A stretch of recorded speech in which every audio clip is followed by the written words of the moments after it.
Welcome to another episode of SantorSnakes. On this episode, we are going to tell you all of the things that we purchased to make Wiz Khalifa a custom enclosure.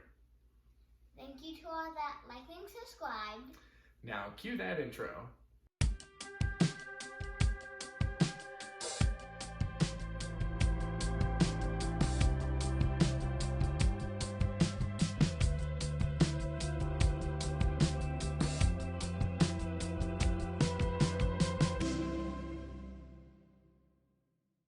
We have a 36 by 36 by 18 inch enclosure that we are going to be putting Wiz Khalifa in. So he's going from a 75 to this much larger enclosure. It's a lot taller for him, which is the big plus.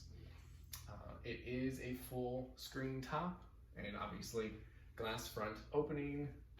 But what's really kind of interesting about this tank is that the bottom 10 inches or so is fully sealed like a fish tank. So if you were having a reptile or an amphibian that needed a good amount of water in the tank, this is a perfect option as well. Yes. We're going to be doing a custom background and a bioactive substrate. So we're going to have a nice thick substrate for him. Yes. We thought this would be a good enclosure to go with. Yes, because he likes being up high, and ones that like to bowl are bad because. Very true, very true. Carter brings up a great point. With bioactive substrates, if you've got a snake that likes to burrow a lot, it may mess up some of those bioactive features. If you've got live plants and your snake is always on the ground and it's kind of smashing those plants, or it is messing with those root systems, it's harder to maintain. But with Wiz being semi-arboreal, he's going to be up off the ground a lot. So we're trying this whole bioactive substrate with Wiz first. Okay. The next thing we'll talk about, I guess, is going to be how we're going to do heating and lighting for him. Yeah.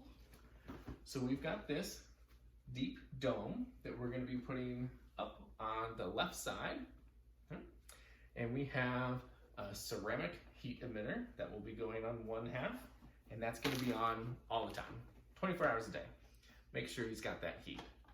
And then next to that, only on during the day, will be an extra basking bulb, so it's extra warm during the day, and then you've got a nice little day-night cycle for heat.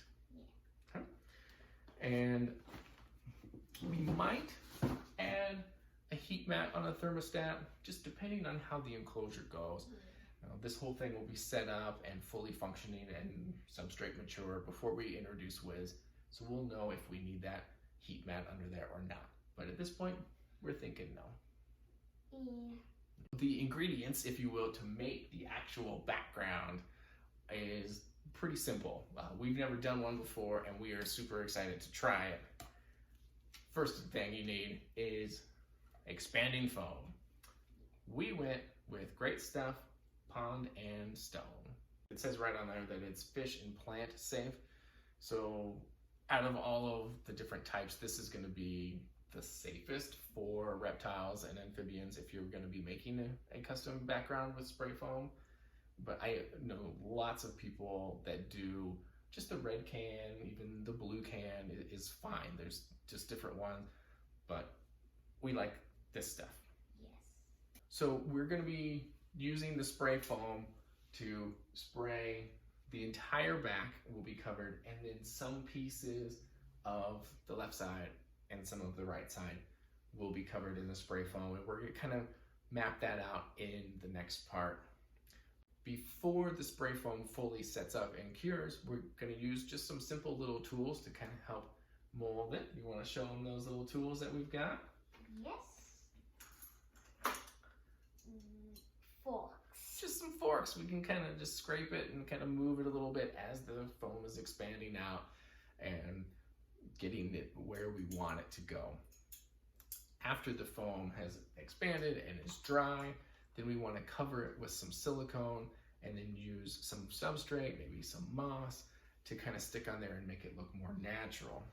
So we're going with this GE 100% silicone that's clear.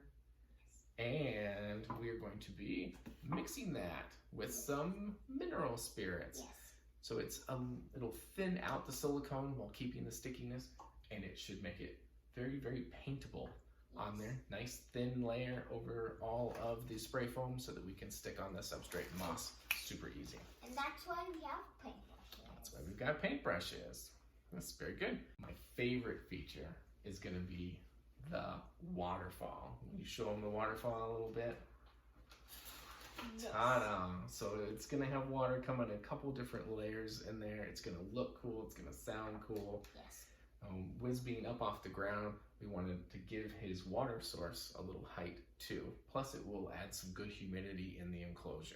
Yes. And there are little LED lights. That's so cool! Yay!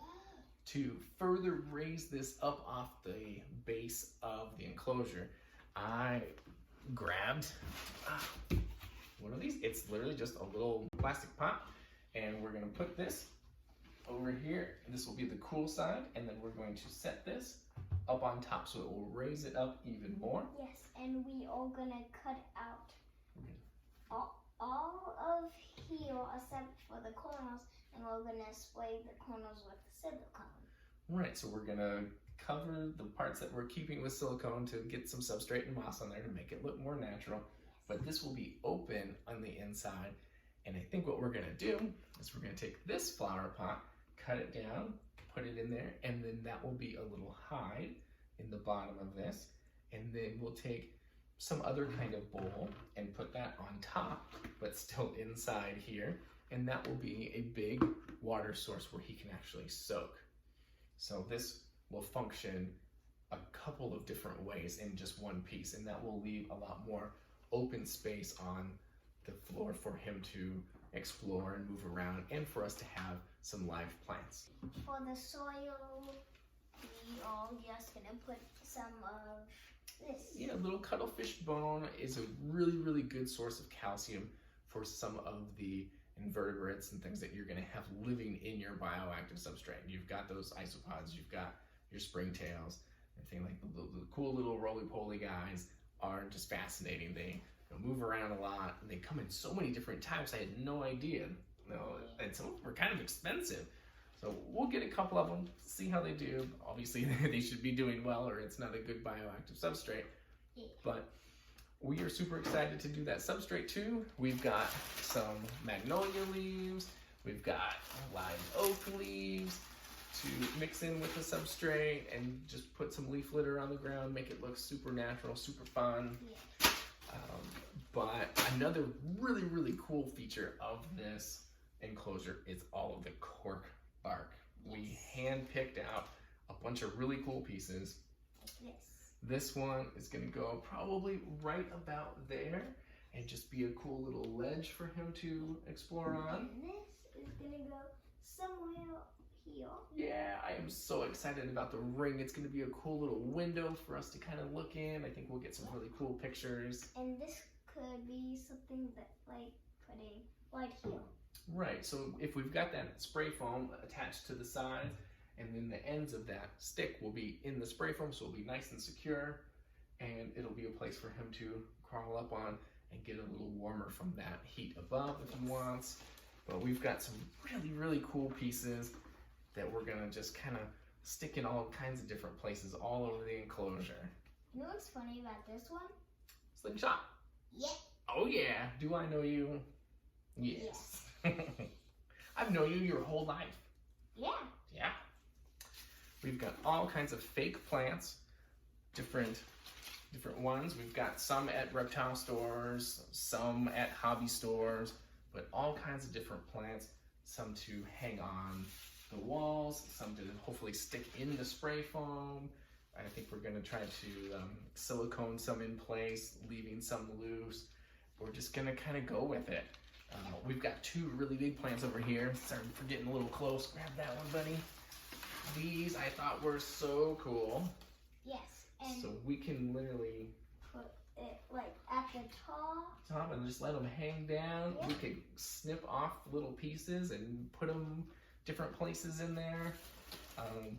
But we wanted to show you guys just kind of what we have. we've got a little bit of everything to make this enclosure super special for Wiz. Yes. We have been kind of collecting these things over the last couple of months. We are super excited to learn this process with you guys. It's the first background we've done, the first bioactive substrate we've done. I am so excited for this. Me too. One other piece of advice that we got from a friend online was that we need to wear clothing that we don't care about, and we need to wear gloves when we're messing with the spray foam and the silicone. So you'll see us for the intro in our awesome shirts, but when we're actually messing with those foams and silicones, we'll probably be wearing something else. Yeah, probably whip sleeves. Yeah, our Hulk shirts. Yeah. No, but we will have a list of everything down in the description for the video, and I'm sure that we have forgot to mention a few things, and throughout the journey of creating the background and the substrate, we'll probably come up with a few things that we didn't even know we needed, but a complete list will be in the description for you guys. So if you want to create your own, or if you have any questions for us, be sure to comment below. We really appreciate you guys watching. Hopefully you've enjoyed the journey with us. Thank you for learning with us. And we'll catch you on the next one.